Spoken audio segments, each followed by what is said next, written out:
There's always something that you've got to get over, right? As soon as you get over that one, there's going to be another one. And as soon as you get over that one, there's going to be another one. I think if you come with that mindset that it's about getting good at getting over hurdles. It's like working out how to do that. And, that certainly early on, it's all about what's the next issue, what's the next big challenge, what is it you have to get over. Some of those you can see, some of those you can plan for, some of those you can't.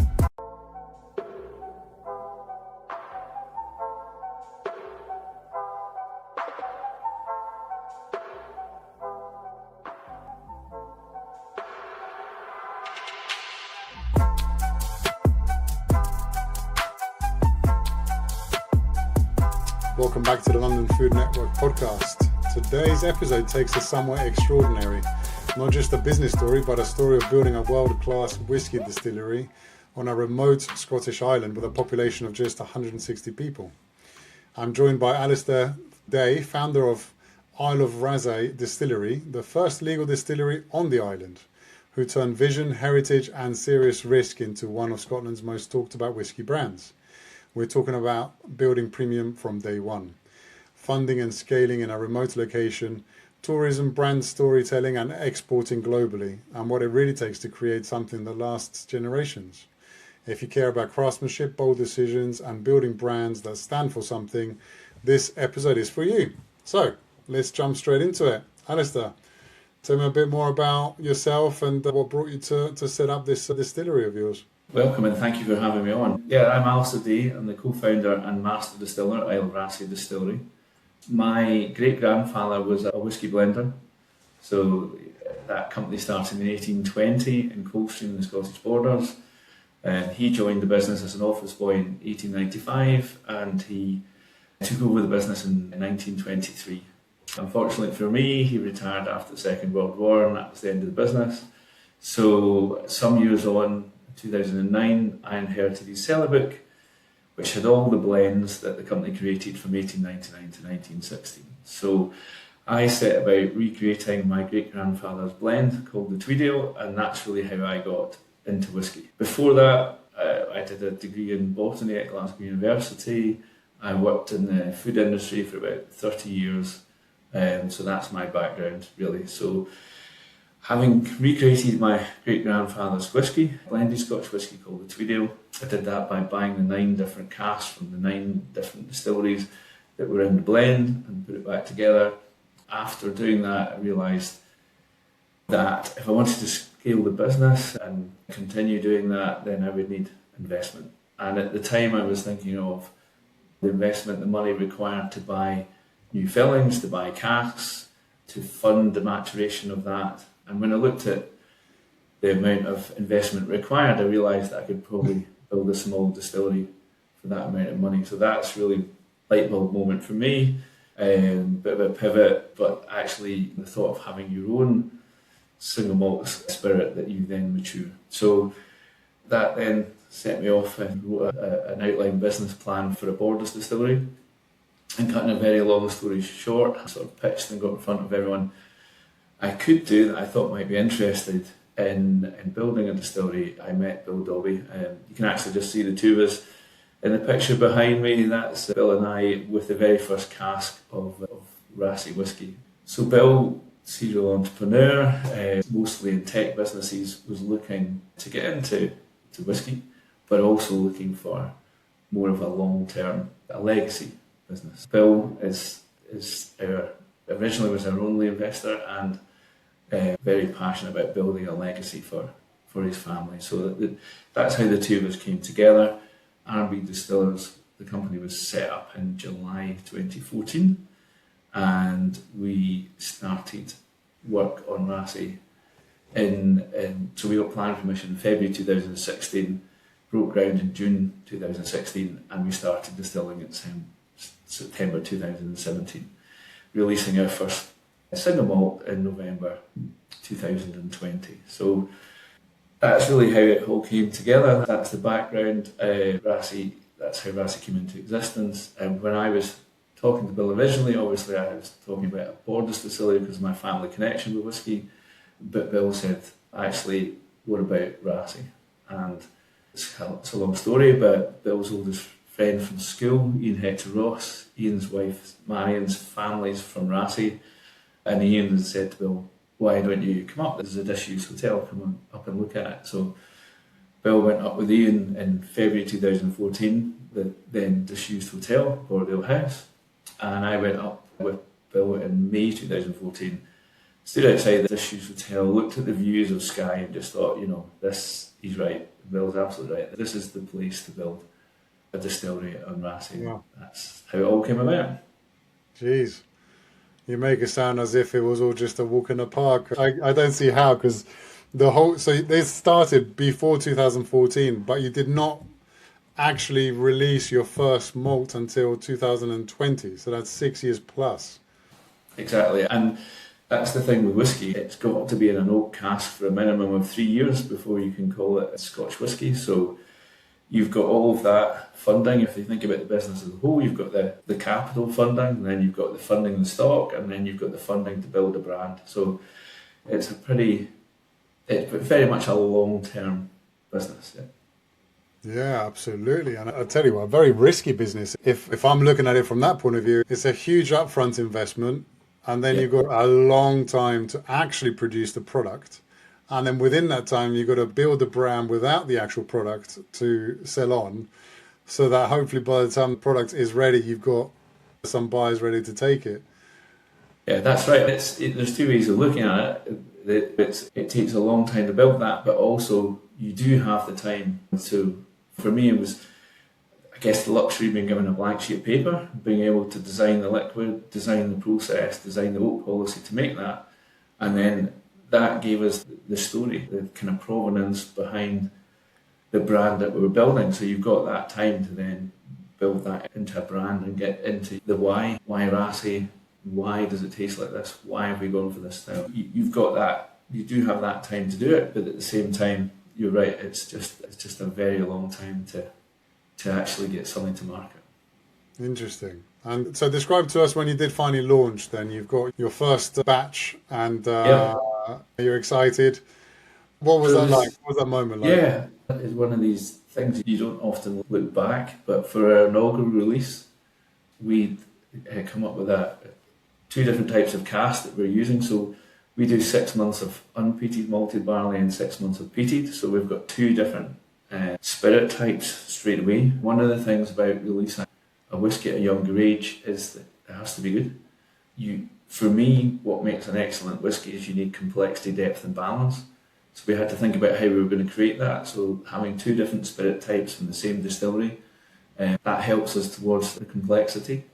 And for our inaugural release, we matured peated and unpeated spirit in Jack Daniel's casks, and then we put it into ex-Bordeaux casks. We did a vatting, and then we put it into red wine casks for a second maturation.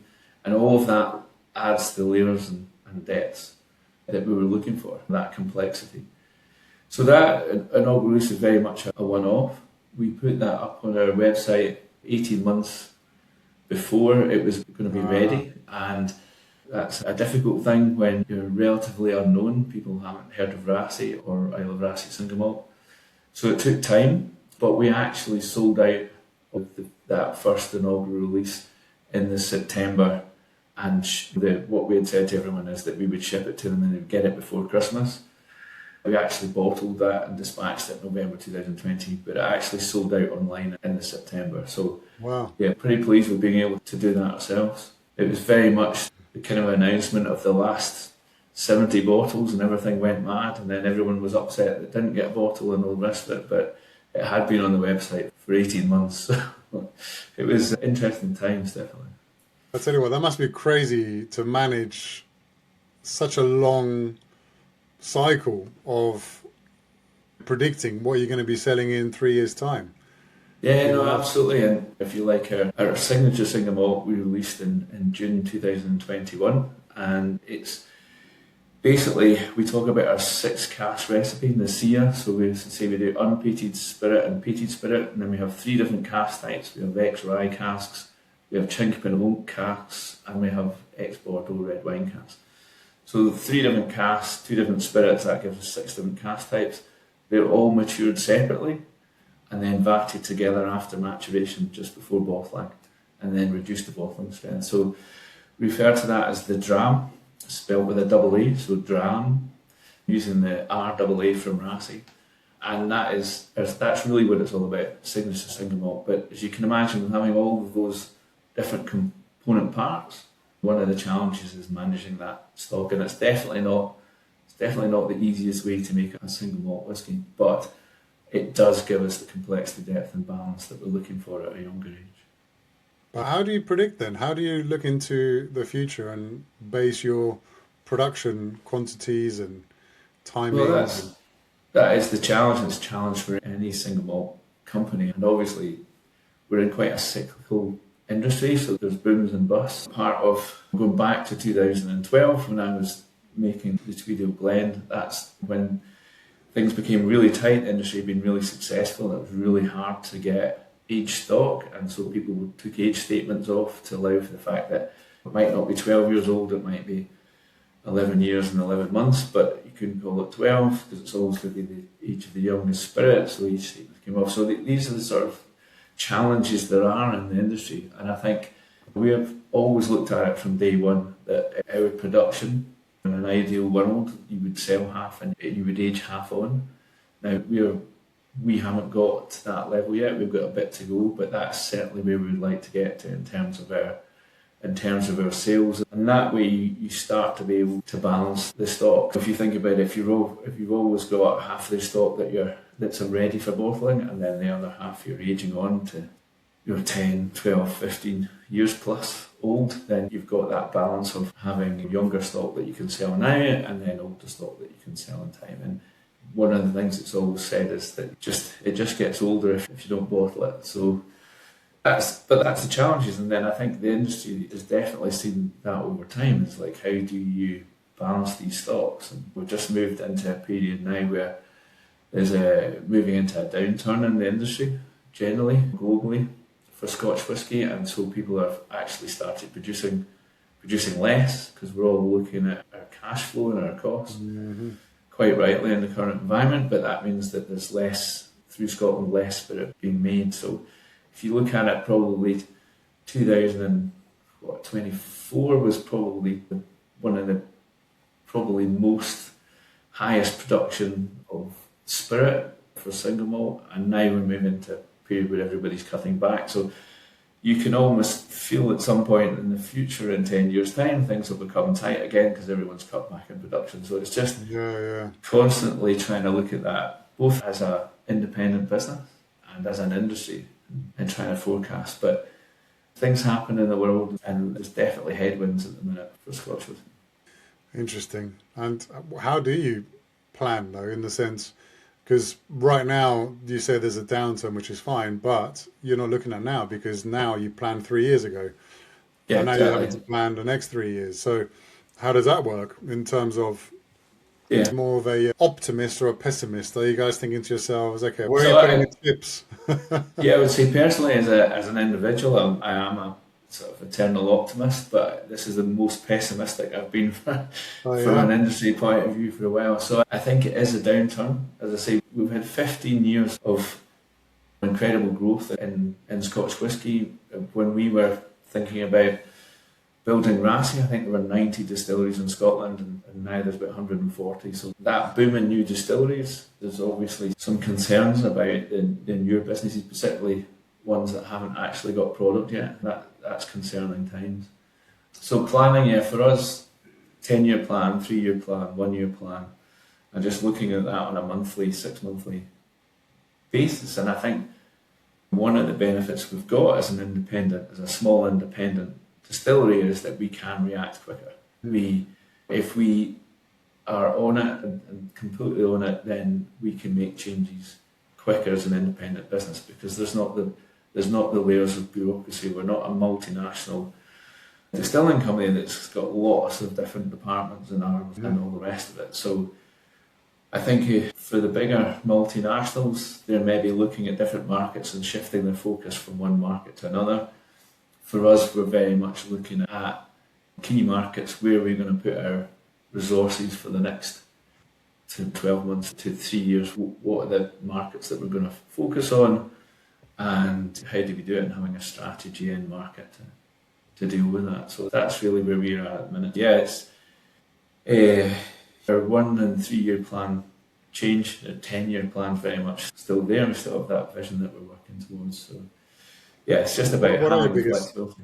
What are your biggest markets in that case? Like, where is the UK a big market? So as a whisky business, we would very much want to be an export business. And again, we're as a relatively new business, we're working towards increasing our export business. But now, yeah, I would say that particularly in Scotland and the UK, we're pretty strong. Obviously, it's a lot easier to put the time and effort into your home market, and we've done that, I think, fairly successfully early on. And then other markets, I guess France, Germany was our biggest market until the last 12 months. And with the kind of economic downturn in Germany, we've seen quite a reduction in sales in Germany. But France and the USA, two key markets for us. China was, but there's been a real downturn in China as well.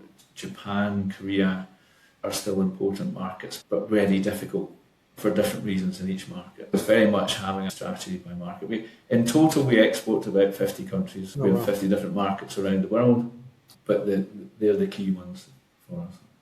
And let's rewind a little bit, Alasdair, because everything you've told me so far, to me, even as a business owner, I struggle enough as it is with my stock, and my stock moves daily.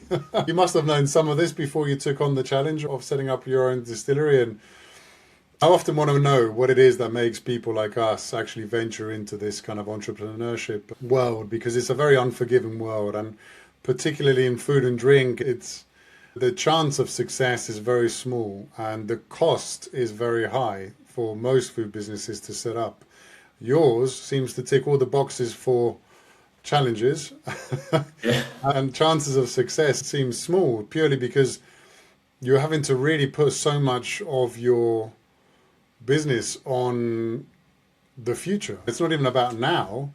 Most businesses react on trends now, whereas you're having to look at, yes, trends now, but you're trying to also anticipate where things are going.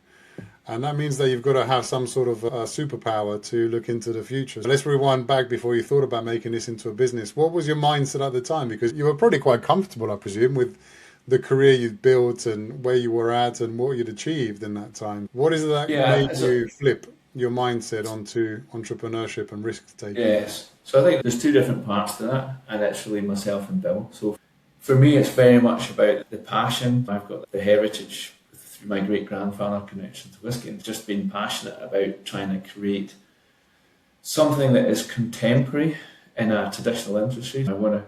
I absolutely want to produce traditional single malt Scotch whisky, but I want to do it in a contemporary way. And having designed the distillery and looked at what other countries do and trying to take some of the things that countries around the world are all really getting into making their own single malt. So you've got America, so you've got Tasmania, in Australia, you've got Japan. So it was really looking at what other people had done, having studied Scotch, and then trying to bring some of the, if you like, improvements they've made back to Scotland and make a contemporary whisky. So that's, if you like, my passion is very much on that side. And then you've got Bill, who's very much the entrepreneur and the business guy, and he's very much, as I say, this is about a legacy. This is about a long-term business. So that's the kind of, having both of those things, I think, having the passion to create an excellent single malt Scotch whisky, but in a contemporary way, alongside that kind of business acumen that Bill brings as an investor. And it being very much a warm investment, it's very much about building a family office for Bill and his family, and taking that very long-term view. And if you look at the very successful independent family businesses in Scotland, they have generations and generations of that, and each generation has looked at how they can improve the business for the future. So I think we're at a kind of nascent stage in that, but it's having both of those elements that I think gives us that passion but vision at the same time. Presumably you were married at the time? Yes, still am, I'm pleased to say. But I think it is very much about Yeah, the support of family and friends all the way through it. I think it's never easy, but I think I do remember very early on, particularly early on when I was doing the Tweedio blend, Sharon and I sat down and kind of went, okay, so it's going to be a period of time where I'm going to be immersed in this, and it's not going to have an income, so we have to work out how we're going to be able to do this. And you do go through all of that, and I think we drew some lines and probably went past most of them. In reality, it's only when you look back, think what drove that. And for me, it was very much a passion thing, and of course that can go horribly long, just as sometimes it doesn't. So a passion and belief, and I'm very pleased to say now that I think we're well funded, and that's a really important, probably the most important part of where we need to be at the minute. But there must have been some significant moments where you maybe questioned your life choices, right, along the way. Yeah, that goes without saying, right? Yeah. Walk us through some of them, because I think it's important as well for people listening to understand that pursuing your dreams and your passions are absolutely necessary, especially in the food and drink world, because if you're chasing money, then you're in the wrong industry. Money comes if you make it through, which I think to get to that, you have to go through a certain amount of pain to get to that point. And I'm sure you've gone through some painful moments. So walk us through some of those. There's a lot of painful. There's a lot of painful ones, particularly in the early days. And I think the way I always looked at it is there's always a hurdle. There's always something that you've got to get over. Right? As soon as you get over that one, there's going to be another one, and as soon as you get over that one, there's going to be another one. I think if you come with that mindset that it's about getting good at getting over hurdles. It's like working out how to do that, and that certainly early on, it's all about what's the next issue, what's the next big challenge, what is it we have to get over. And some of those you can see, some of those you can plan for, some of those you can't. And I think now it's very much about planning and executing. That's how it moves into that. But I think that the early days of just like how are we gonna get over this hurdle, but how are we gonna get over this hurdle knowing that there's another one immediately after this one. You just gotta have that view on things, and then slowly you can get into that. Actually, you need a plan, you need a long-term plan, you need a mid-term, you need a short-term, and those processes, that's what then starts to take you past the hurdles, if you like, because you've got the systems in place eventually, you've got the processes in place, and then that in itself, just somehow being able to step back and put the processes in and then stick to them and have everybody focused and saying that's incredibly hard work as well. But if you can get that in place, then things actually start to move in the right direction. And there are still, don't get me wrong, there's still the hurdles there, but at least you've got the processes in place that you can navigate it better. So I think, isn't it, that's how it evolves? You go from startup, which is very much everybody doing everything and trying to get everything done, to managing to get processes in place and then having systems in place, and then it's actually slowly starts to, I was going to say gets easier. It's never easy, is it? But I think those things are the things that... Yeah, the challenges don't go away, but how you deal with it is what keeps you away from failing, I guess, is just learning from everything, because nothing's really a failure if you've taken a lesson away from it. No, and I think that's it. You just got to realise that you are going to make mistakes. Things are going to go wrong, and it's how you deal with that. Because particularly in the early days, it's easy to blame yourself or blame others, and you just got to... I don't think that's healthy. I think it's just we've made a mistake. How do we learn from it? Let's learn from it, and let's not try and... Certainly, you don't want to be doing the same making the same mistakes more than twice. So, learning from mistakes there. And at the same time, you must have had some great kind of glory moments, if you like, of achievements where you've looked back and thought, this is great. Yeah. As I've said, it's not that often you stop and look back in reality. But no, things like that inaugural release, the launch of the dram, the single malt, the bringing in other core products like Duncana, and we're just about to launch another. Literally this week we're launching a third core product called the Chink, and that's really the point where you've actually start to have a bit of a portfolio. All of these things are great milestones, and I think talking to Bill, having a 10-year-old, and it's not actually that far away now when you look at it, and then maybe taking some time to celebrate those achievements, I think. Yeah, absolutely. It's worth doing. Yeah, I think oftentimes we don't celebrate these achievements enough. I think we always keep looking forward and we keep focusing on I think that's it. The road ahead, and we seldom look back to what we've actually done to have got here in the first place. So I think that's quite an important thing that we often miss as entrepreneurs, and I guess that's part of what drives us, right? It's just always the next thing. You know, complacency is the thief of joy or something like that. Isn't that the saying? Yes, certainly sometimes looking forward is. But I think we've got some plans in the next couple of years to maybe stop and look back, probably for the first time. But I think if you've got that, then that's something else to look forward to. Make the most of it. And just walk me through a little bit how you found the investor and how did that work? Because to a lot of people, even for me in the past, to try and find investment is always challenging. Not just from finding the investor, but also it's just finding the right investor for you, because it's very easy to get tempted into partnerships with people, and oftentimes you might feel a little bit hard done by for what you've had to give up and what you got in return, etc., etc. And oftentimes, again, you hear about partnerships and investments coming in, and that can actually make or break the business. So how did you go about seeking the investor and finding the right one and creating the deal that has put you where you are now? Yeah, and I think it's the step back from that, isn't it? It's like, what is it you actually want? Are you bootstrapping a business to hold on to as much of the shares as you can? Is that what you're doing? Or in my case, it wasn't that. In my case, it was very much about actually, how am I going to build this distillery? How am I actually going to create this whiskey? And that's, I guess, what was important to me, rather than wanting to hold on to equity in the business. So I think you need to be really honest and clear with yourself as to what it is. Are you building a business to hold on to the majority share? Or is this, and for me it wasn't that. For me it was about, how am I actually going to be able to do this? And I guess when Bill and I met, Bill was very much looking to be the majority shareholder. That was always the case, and to build a legacy for his family. Whereas for me, it was very much about, this is something that I really want to do and really want to achieve, and something that I want to create. I guess it was the right fit, and it took a long time. I think I met Bill in November 2013 and fully came into the business in November 2014. So there's a good 12 months of stuff before everything was signed and sealed and up and running.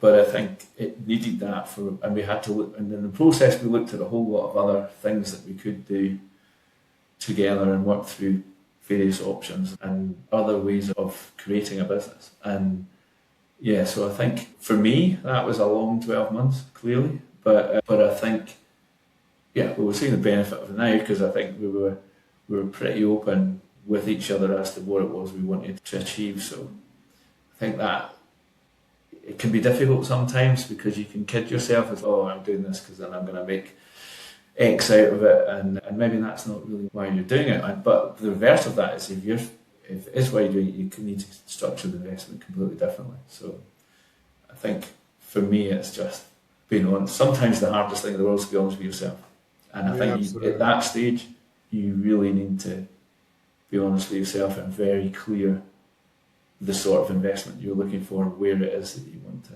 be. And if you were to redo any part of the last kind of 10 years, what would be the biggest change you'd make? If any, maybe you wouldn't change. No, I think for me, the honest answer is, I wish I'd started at least 10 years earlier. Interesting. If I was to do anything different, I would maybe have got into the whole whiskey thing earlier than I did. But why earlier? Because you were ready earlier and you just didn't have the confidence, or? I think that's it. Timing's everything, isn't it? I probably wasn't ready earlier. I probably didn't have the understanding, or maybe possibly not even the passion earlier. So that's why it didn't happen earlier. But I think what I'm really getting at is that you can never start too soon. The hardest thing is to start, and that's, whether that's advice or something I would do differently. Definitely, I think if you're gonna do something, do it as soon as you can.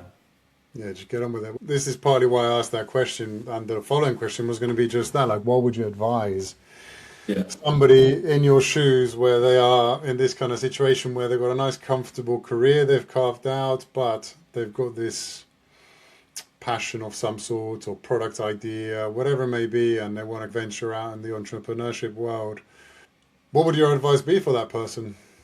Yeah, I think it's, as I said, it's like it's sometimes harder to start, so it's kind of prepared to just get on and do it. But I would caveat by have a plan, have a very good plan, and again, be honest with yourself, interrogate it, get other people to shred it, and then put it back together. Because I think it's, as I was saying earlier just now, the passion and the pig-headedness and all the rest of it is one thing, but without an accurate plan, it's not going to work. I think those two things, I think that's it. And as I say, the hardest thing is being honest with yourself, and particularly be honest with it with the business plan. It's crucial.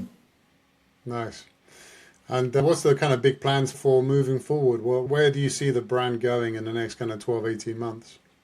Yeah, let's say our big thing, a long-term thing, is if we could get to 80% exports, that would be the goal. That's a kind of North Star from a sales point of view, to be selling half of what we make. That would be another North Star. The obvious one is looking at margin and profitability, being profitable. So those three things are probably what it's all about. And we have a plan, a longer term plan to build a second distillery. We've got the farm down in Camptown. We've got planning approval for that.